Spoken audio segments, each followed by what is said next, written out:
वेङ्कटाद्रिसमं स्थानं ब्रह्माण्डे नास्ति किञ्चन वेङ्कटेशसमो देवो न भूतो न भविष्यति. ओं नमो वेङ्कटेशाय. திருமலா திருப்பதி தேவஸ்தானம் ஸ்ரீ வெங்கடேஸ்வரா பக்தி சேனல் இணைந்து வழங்கும் ஸ்ரீமத் பகவத்கீதா மூலபாராயணத்திற்கு அனைவரையும் வரவேற்கிறோம். மூகம் கரோதி வாசாலம் அங்கும் லங்கயதே கிரிம் யத் கிருபாதமஹம் வந்தே பரமானந்த மாதவம்.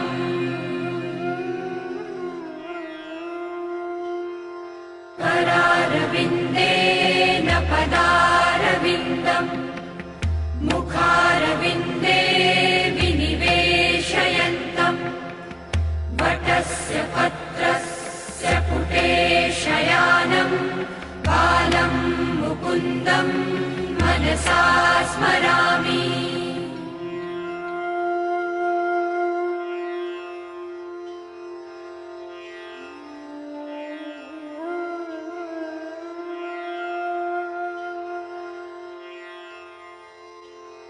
वसुदेवसुतं देवं कंसचाणूरमर्दनं देवकी परमानन्दं कृष्णं वन्दे जगद्गुरुम्.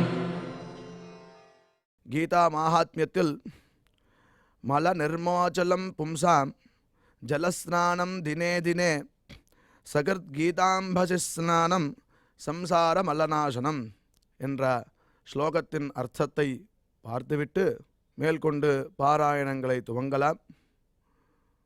நாம் ஒவ்வொருவரும் பிரதிதினம் ஷரீரத்தில் உள்ளதான அழுக்கை எடுப்பதற்கு ஸ்நானம் என்ற கிரியை செய்கிறோம். அதேபோல சம்சாரம் என்கிற மலத்தை அழிப்பதற்கு சகர்த் கீதாம்பசி ஸ்நானம் ஒரு தரம் ஆழ்ந்து இந்த கீதை என்ற நதியில் ஸ்நானம் செய்தோமென்றால் நம்மளுடைய மனோமலமானது விலகுகிறது என்று சொல்லப்பட்டுள்ளது. அவ்வழியில் முதலில் நாம் குரு பிரார்த்தனை மற்றும் சங்கல்பத்துடன் இந்நிகழ்ச்சியை இனிதே துவங்கலாம்.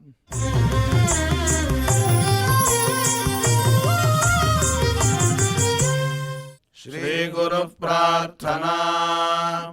गुरु ब्रह्मा गुरुर्विष्णुर्गुरुर्देवो महेश्वरः गुरु साक्षात् परं ब्रह्म तस्मै श्री गुरवे नमः.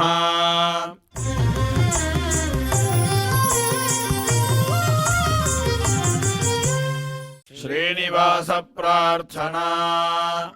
नमः क्षीराब्धिनाथाय वैकुण्ठाचलवासिने मुकुन्दाय नमो नित्यम् अनन्ताय नमो नमः.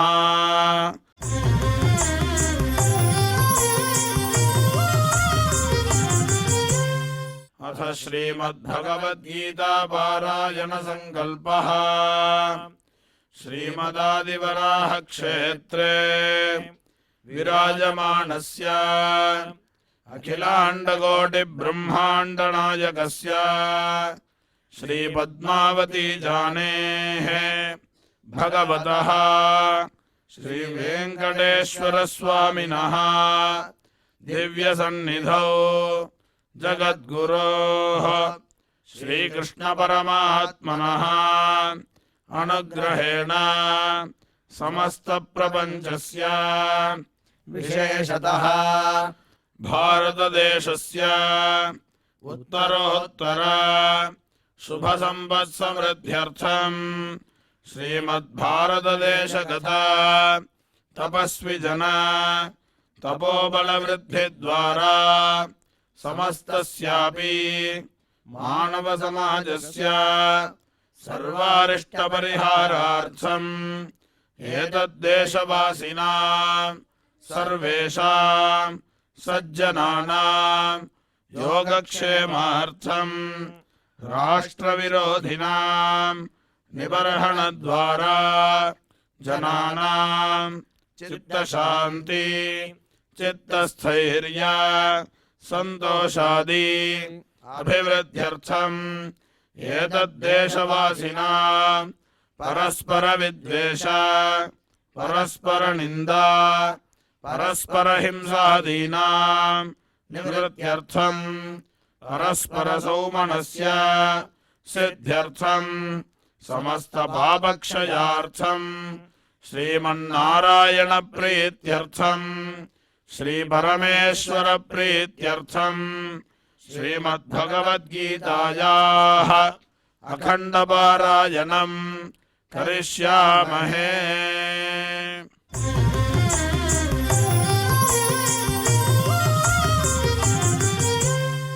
श्रीगीताः प्रार्थना श्रीवत्साङ्गं महोरस्कं वनमाला विराजितं शङ्खचक्रधरं देवं कृष्णं वन्दे जगद्गुरुम्।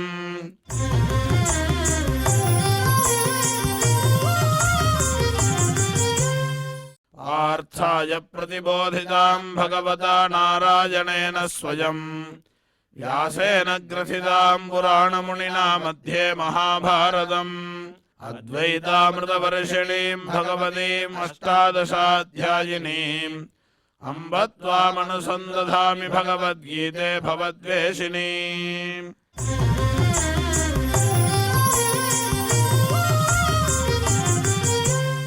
श्रीवेदव्यास प्रार्थना व्यासं वसिष्ठनप्तारं शक्तेः पौत्रमकल्मषम् पराशरात्मजं वन्दे सुगतादन्तपोनिधिम्।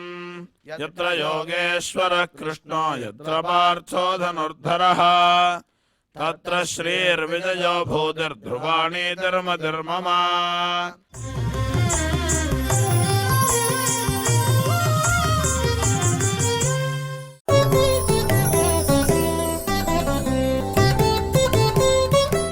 श्रीभगवानुवाच अक्षरं ब्रह्म परमं स्वभावोऽध्यात्ममुच्यते भूतभावो भवकरो विसर्गः कर्म संज्ञितः। இப்பொழுது டாக்டர் உவே அனந்தபத்மநாபாச்சாரியார் அவர்கள் கீதையின் மூல ஸ்லோகங்களுக்கு அர்த்தம் விவரிப்பார். அதை கேட்டு மகிழ்வோம்.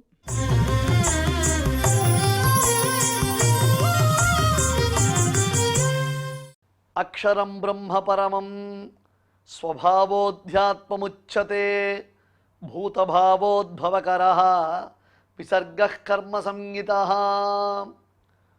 ओम नमो भगवते वेंकटेशाय. அக்ஷர பிரம்ம யோகம் என்பதான இந்த 8வது அத்தியாயம் ஆரம்பிக்கிறது.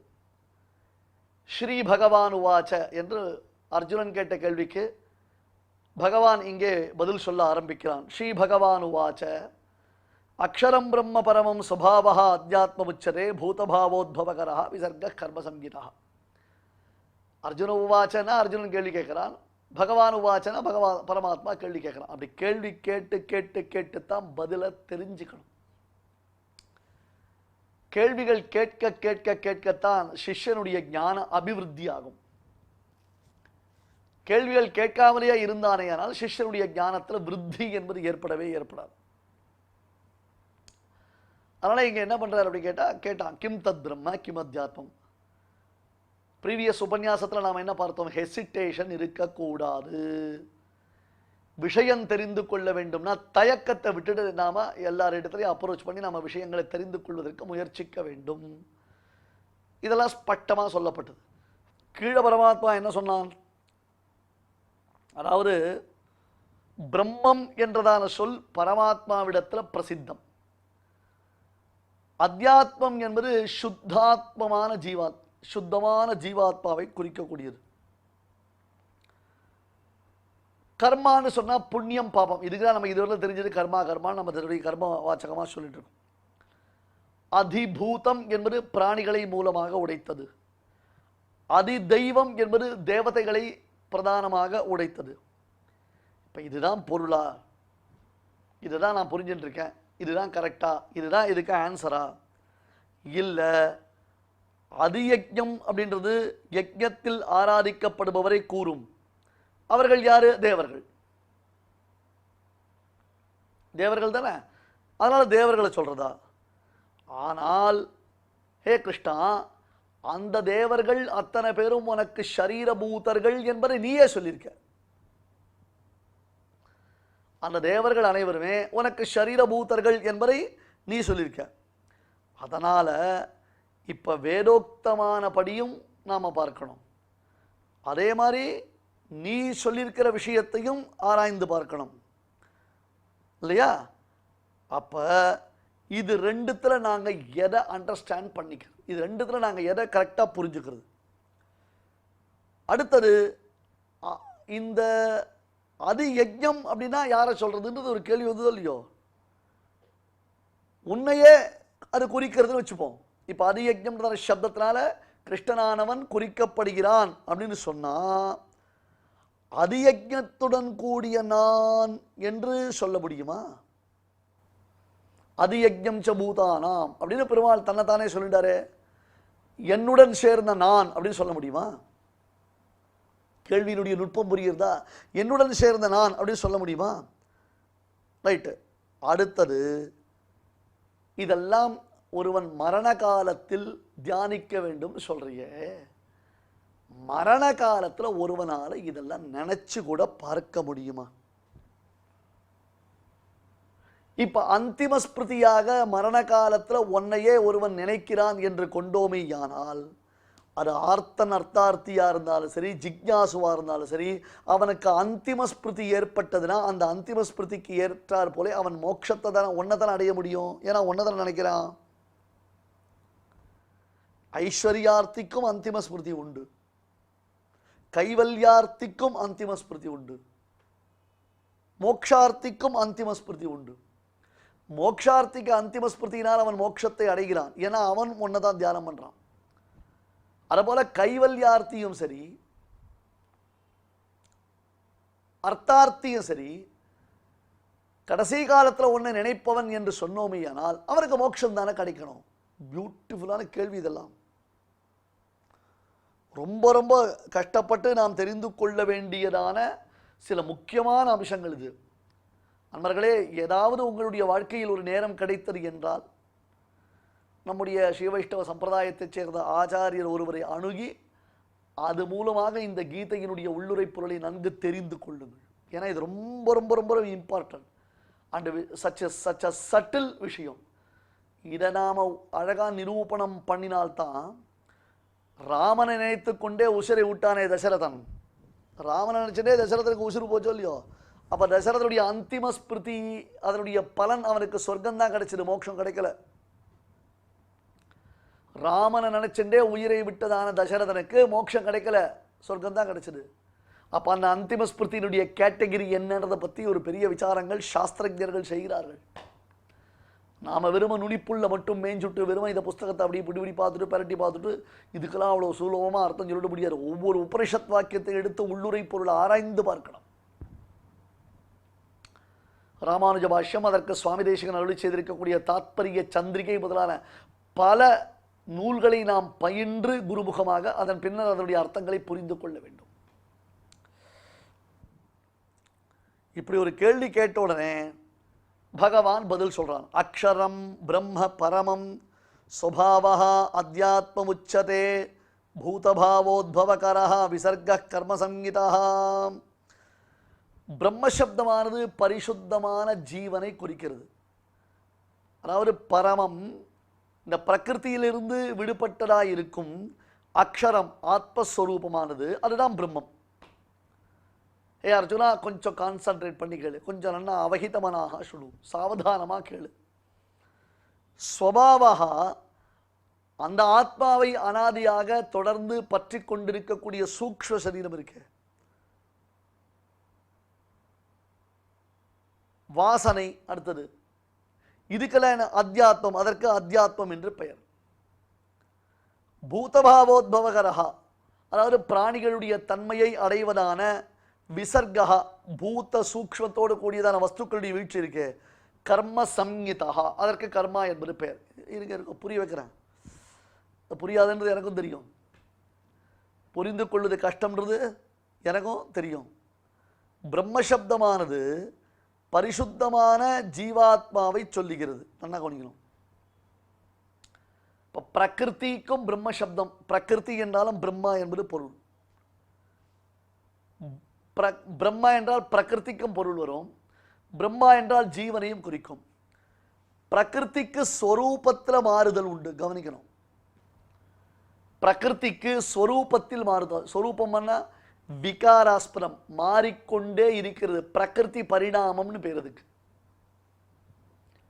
வாட் யூ மீன் பை பிரகிருதி? சுவாமி ரொம்ப குழப்பறீங்க, ரொம்ப டெக்னிக்கலாக இருக்குது அப்படின்னா பயப்படாதீங்க, நல்லா புரியும்.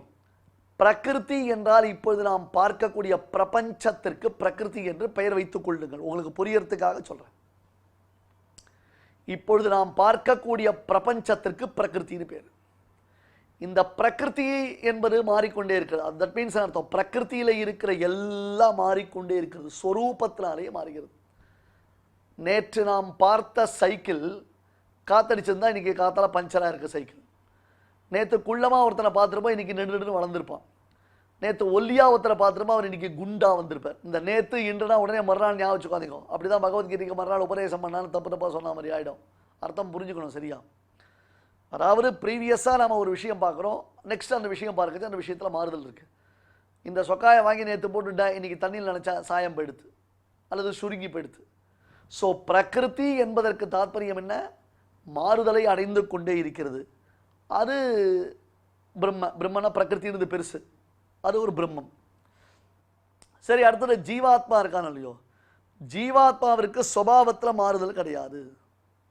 அவனுடைய தர்மபூத ஞானத்துடைய சங்கோச்ச விகாசம் தான். ஜீவாத்மான அணுமாத்திர ஸ்வரூபன், வேற அவனுடைய தர்மபூத ஞானத்தினால விகாசமானது அவனுக்கு ஏற்படுறது, விகாரமானது ஏற்படுகிறது.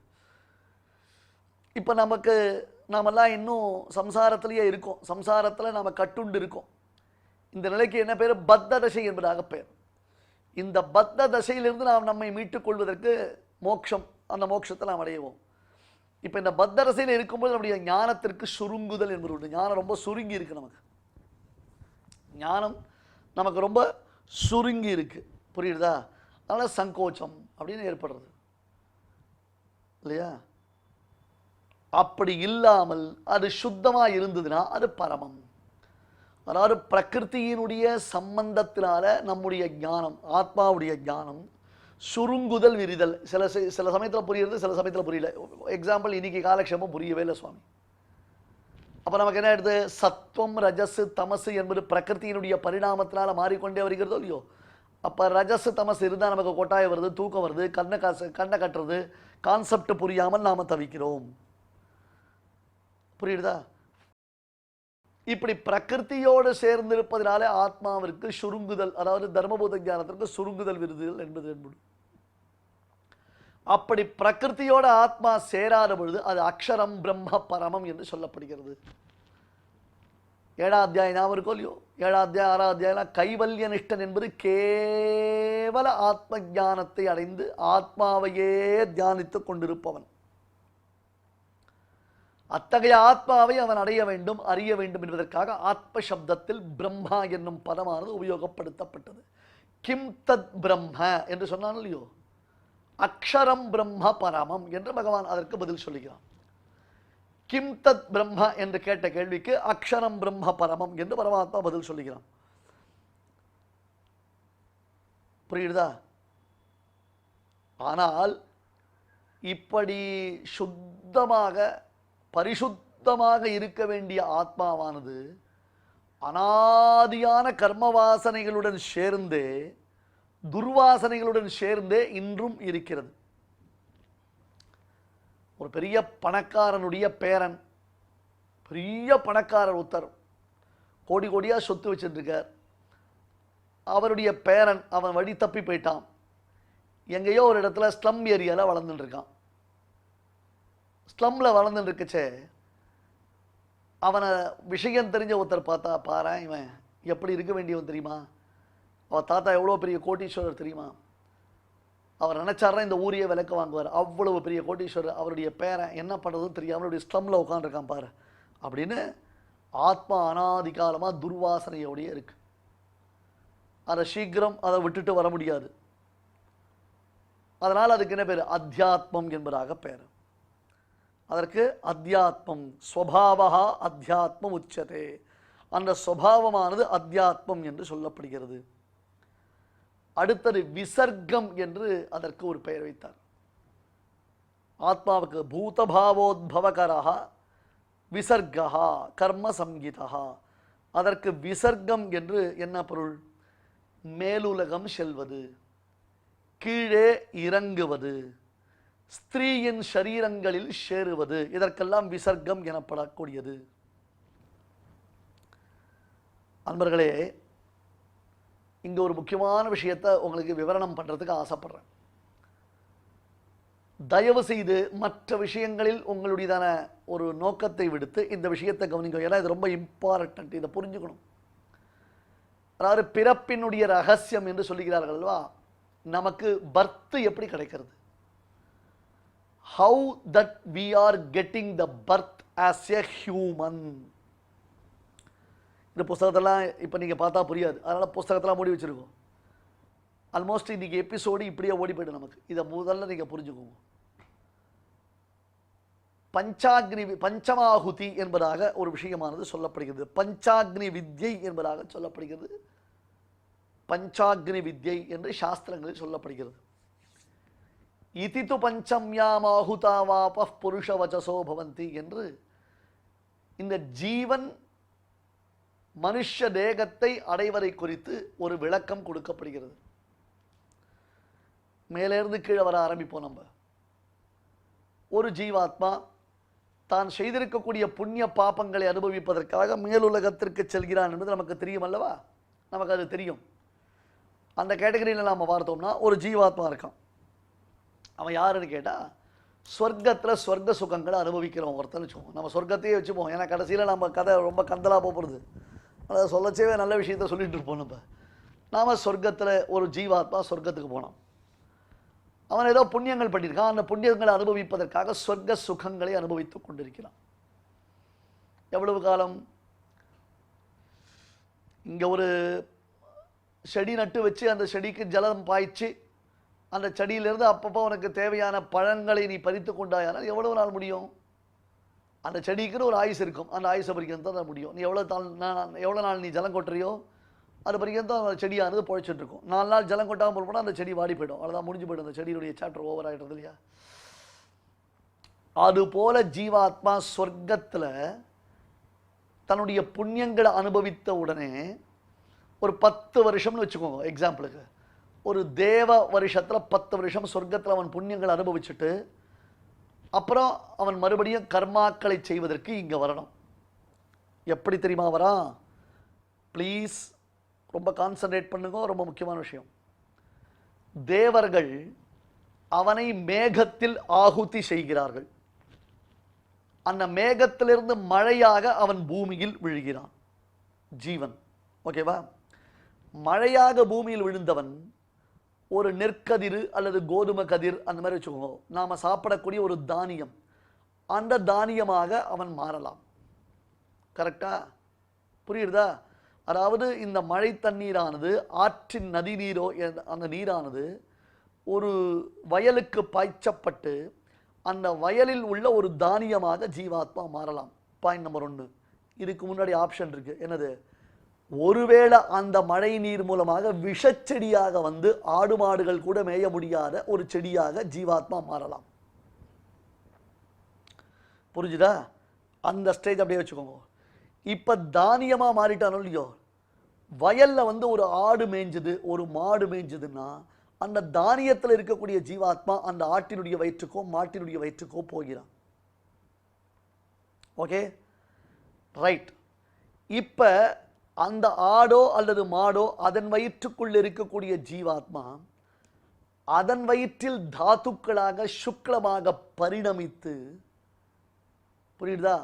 பரிணமித்து அதிலிருந்து கவனிக்கணும், அதிலிருந்து ஆண் பெண் என்னும் இணையில் மற்றொரு மாடோ அல்லது மற்றொரு ஆடோ கர்ப்பம் தரிக்கும் பொழுது அந்த கர்ப்பத்தை இவன் அடைகிறான். இது என்னது? பசு பக்ஷி மிருகாதிகளுடைய சரீரம் ஆயிடுத்து. இப்ப புரிஞ்சுதா? ஒருவேளை இப்ப இந்த தானியத்தை ஒரு ஆடு சாப்பிட்றது, அந்த ஆட்டை ஒரு புலி அடிச்சது, இப்ப அந்த தானியமா இருந்ததான அந்த ஜீவாத்மா ஆட்டினுடைய வயிற்றுக்குள்ள போனான். அந்த ஆடு புலியினுடைய வயிற்றுக்குள்ள போச்சு. அப்ப அந்த ஆட்டினிடத்துல ஜீரணமாய் இருந்த ஜீவாத்மாவானவன் அந்த புலியினுடைய வயிற்றுக்குள்ள போகும் பொழுது புலியினுடைய சுக்லமாக பரிணமித்து அந்த புலிக்கு அவன் புலிக்குட்டியா பிறக்கலாம். சரியா பச்சா? இப்படியே நீங்க எதெல்லாம் இது என்னென்ன விதமா இதை பிரிச்சுக்க முடியும் பிரிச்சுக்கோங்க. இன்கேஸ் அந்த ஆடோ அல்லது மாடோ சாப்பிட்ட பொழுது அந்த ஆட்டின் மல மூத்திரத்தின் வழியாக அந்த ஜீவாத்மா அப்படியே மறுபடியும் பூமியில் வந்து மறுபடியும் தானியமாகலாம். தலை சுத்துறதுல கவனிங்கோ. இப்ப இந்த தானியத்தை ஒரு மனுஷன் சாப்பிட்றான்னு வச்சுக்கோங்க. இந்த தானியத்தை ஒரு மனுஷன் சாப்பிட்றான். அந்த சாப்பிடக்கூடிய மனுஷன் யாரு? ஒரு இளைஞனாக, நல்ல சக்தி உடையவனாக, புரியுதா?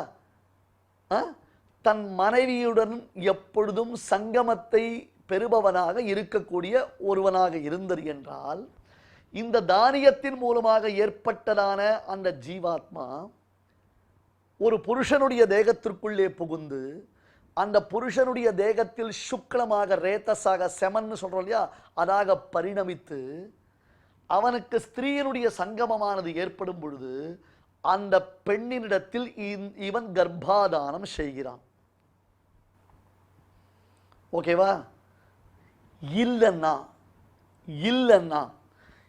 பாரு, ஏன் இப்படிலாம் சொல்றாரு இந்த சுவாமி? தயவு செய்து இதெல்லாம் தப்பா எடுத்துக்காதீங்க. இது அனாட்டமி மாதிரி. இது இவ்வளவு சுவ்யக்தமா சொன்னா தான் நமக்கு சம்சாரத்துல வைராக்கியம்னா என்னன்னு வரும். இல்லைன்னா நமக்கு வைராக்கியம் ஒரு ஜாலியா இருக்கும் நினைச்சிட்டு இருக்கோம். நம்ம எவ்வளவு ஆபாசமான, அருவருக்கத்தக்க, எவ்வளவு மோசமான ஒரு பிறவியை எடுத்து அந்த பிறவியில் உழன்று கொண்டு அதை நாம என்ஜாய் பண்ணிட்டு இருக்கோம், பிளஷர் நினைச்சுட்டு. இப்பதான் புரியும் நமக்கு, இல்லைன்னா புரியாது நமக்கு. இதெல்லாம் சாஸ்திரங்கள்ல சொல்லப்பட்டிருக்கிற விஷயம். சாஸ்திரம் நமக்காக தான் சொல்றது. இப்ப அந்த மனுஷன் அவன் அந்த ஆகாரத்தை சாப்பிட்டு அவன் தேகத்தில் அது சுக்லமாக பரிணமித்து அது பெண்ணினுடைய கர்ப்பத்தில் வைக்கப்படுகிறது சொன்னமோ இல்லையோ. இதே ஒரு கழவன் சாப்பிட்டிருக்கான். பிள்ளை பேருக்கு யோக்கியதையற்ற ஒரு புருஷன் சாப்பிடுகிறான். அல்லது வைராக்கியசீலனான ஒரு பிரம்மச்சாரி சாப்பிடுகிறான். என்னாச்சு? அப்ப அந்த ஜீவாத்மா என்னவா? முன்னாடி பார்த்தமே ஆடுபாடுகள் மாதிரி இவனுடைய மலமூத்திரத்திலிருந்து அவன் வெளியேறிடுவான். திருப்பி அவனுக்கு விஷச்செடியா பிறக்கிறானோ நல்ல செடியா பிறக்கிறானோ அதுக்கு நடுவில் புழுவா பிறப்பான்.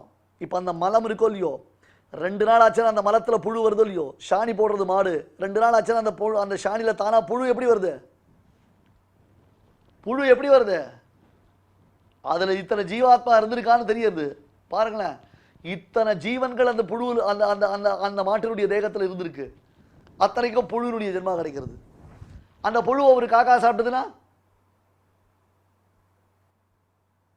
அந்த காக்கா சாப்பிட்டு அந்த காக்கா ஏற்கனவே ஒரு வேப்பங்கொட்டையை சாப்பிட்டு அது மூலமா ஜீவாத்மா கீழே விழுந்து ஒரு வேப்ப மரமா முளைச்சான்னா அந்த வேப்ப மரத்துடைய ஆயுசு 150 வருஷம்னா அந்த ஜீவாத்மாவுக்கு அதுல இருந்து எப்போ விமோச்சனம்?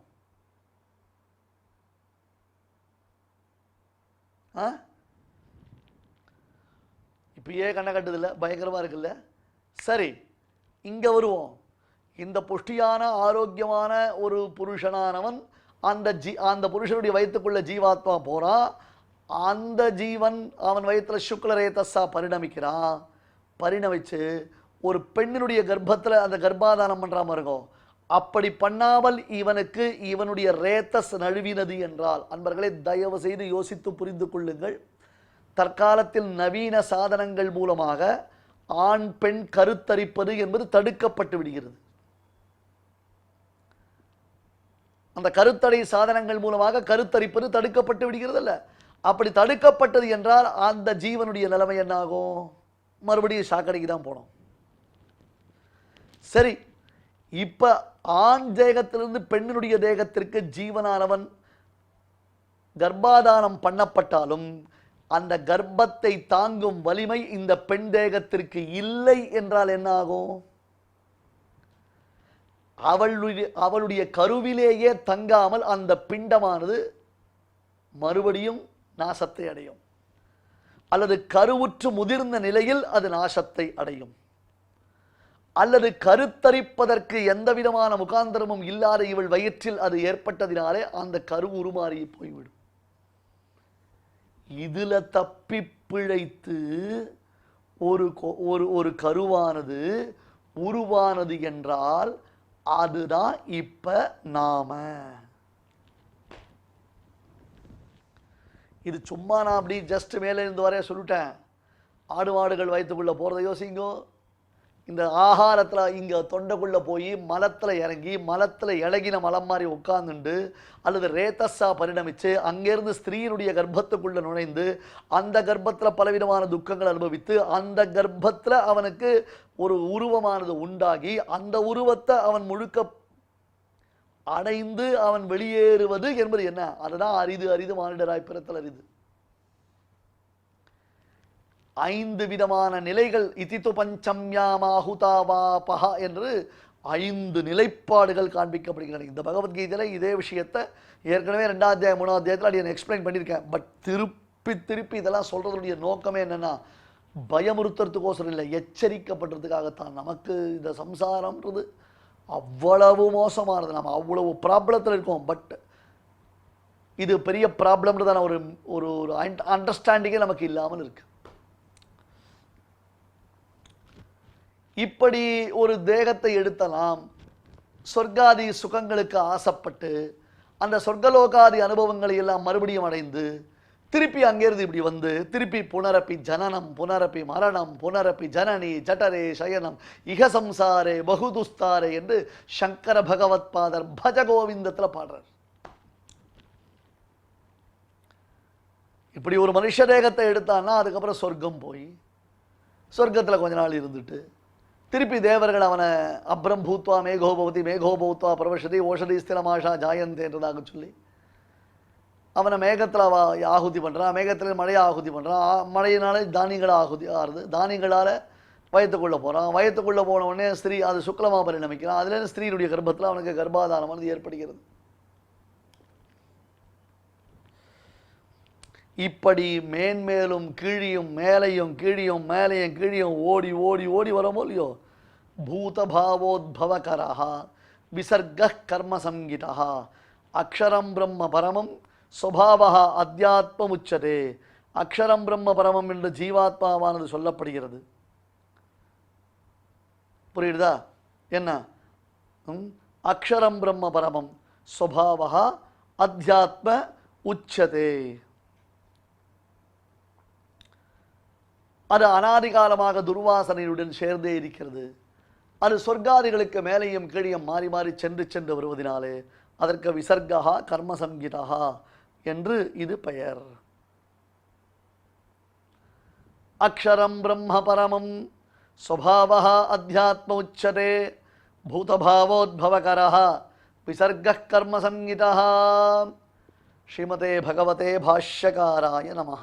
இப்பொழுது அடியன் சொல்றத எல்லாரும் திருப்பி சொல்லவும்.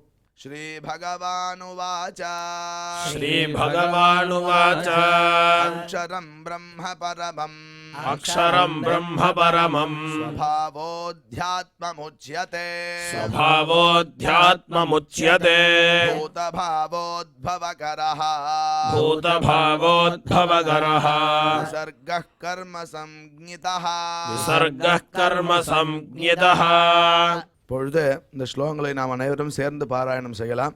ஸ்ரீ பகவானுவாச்ச அக்ஷரம் பிரம்ம பரமம் ஸ்வபாவோத்யாத்மமுச்யதே பூதபாவோத்பவகரோ விசர்கः கர்ம சம்ஞிதः. தெய்வத்தை ஆராதிக்கும் உன்னதமான வழிகளில் நாம சங்கீர்த்தனம் மிகச் சிறந்தது.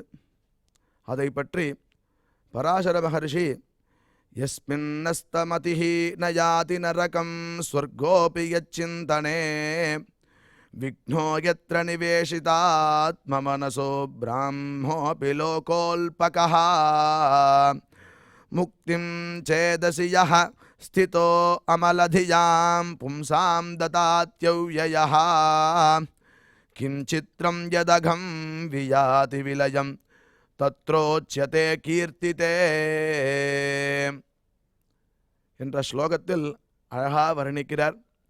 எவரை மனதில் கொண்டால் ஒருவன் நரகத்தை அண்டவே மாட்டானோ அவ்வாறே சொர்க்கம் கூட அவனுடைய சிந்தனைக்கு தடையாக தோன்றுமோ, எந்த ஆழ்ந்த பக்திமானுக்கு பிரம்மலோகம் கூட துச்சமாக எண்ணத்தக்கதாகுமோ, அது மட்டும் இல்லாமல் எப்பொழுதுமே சுத்தமான சிந்தனையுடன் உள்ள மனதில் அவர் குடிகொண்டுள்ளதால் வீடு என்ற முக்தியை, நமது தமிழில் அறம்பொருள் இன்பம் வீடு என்று சொல்லுள்ளது, வீடு என்ற முக்தியை அளிக்க சித்தமாக இருக்கிறாரோ அப்படிப்பட்ட அவ்யயா சாஸ்வதமான ஹரி தனது நாமத்தை கீர்த்தனை செய்யும் அவனது பாபங்களை அறவே ஒழிக்கிறான் என்று சொல்வதில் என்ன ஆச்சரியம் உள்ளது என்று கேட்கிறார். ஆதலால் நாம் அவ்வளவு பெருமை மிக்க சுவாமியின் நாம சங்கீர்த்தனத்தை கேட்போம். சஞ்சரதர சுதா மதுர த்வனி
बणितमति सुन्दर श्री जयदेव बणितमति सुन्दर श्री जयदेव बणितमति सुन्दर मोहन मधुरिपूरूपम्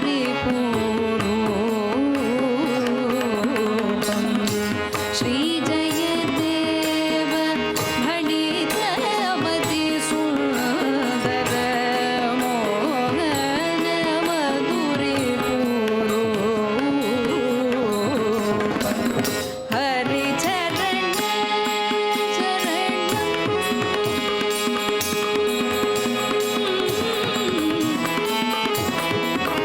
स्मरणो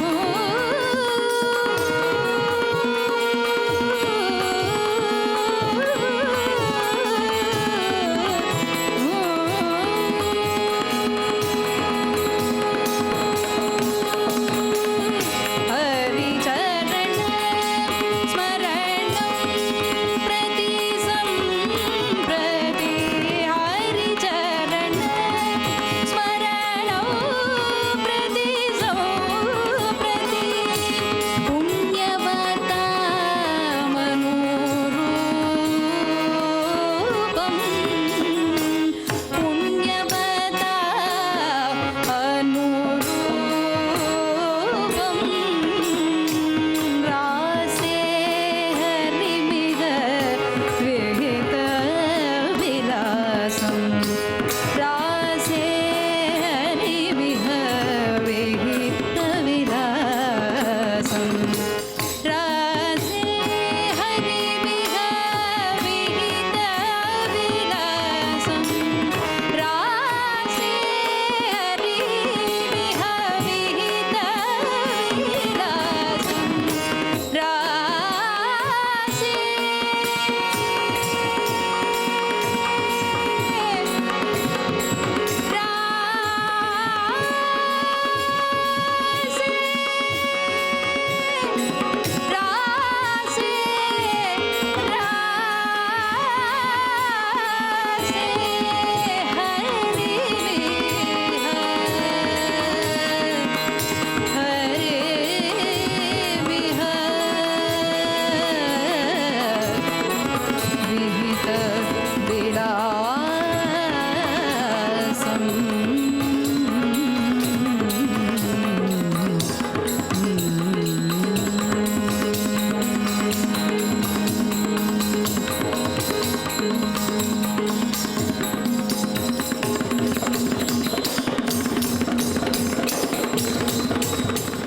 இப்பாராயண நிகழ்ச்சிகள் இதுவரை நாம் பாராயணம் செய்த ஸ்லோகங்களில் ஏதேனும் அக்ஷரதோஷம் இருந்திருந்தால் அதை நிவர்த்திக்கும் பொருட்டு பகவானிடம் க்ஷமா பிரார்த்தனை செய்வோம்.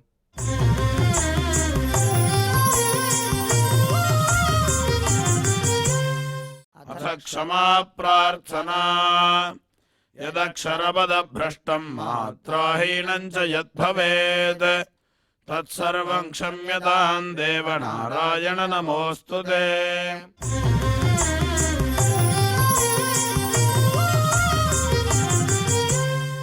अथ भगवत्समर्पणम् कायेन वाचा मनसेन्द्रियैर्वा बुद्ध्यात्मना प्रकृते स्वभावात् करोमि यद्यत् सकलं परस्मै नारायणायेति समर्पयामि।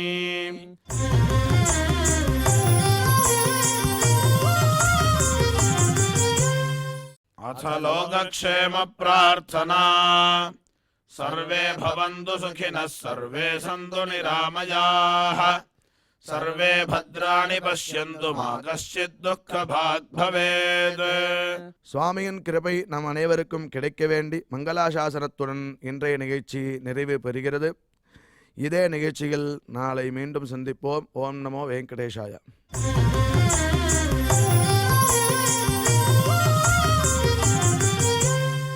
अथ मङ्गलम् श्रियः कान्ताय कल्याणनिधये निधयेऽर्थिना श्रीवेङ्कटनिवासाय श्रीनिवासाय मङ्गलम्।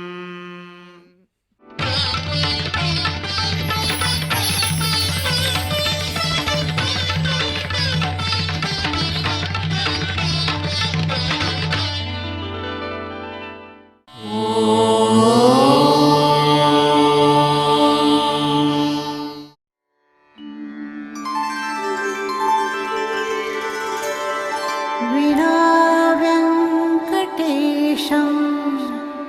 ननाथो ननाथः सदा वेङ्कटेशं स्मरामि स्मरामि हरे वेङ्कटेश प्रसीद प्रसीद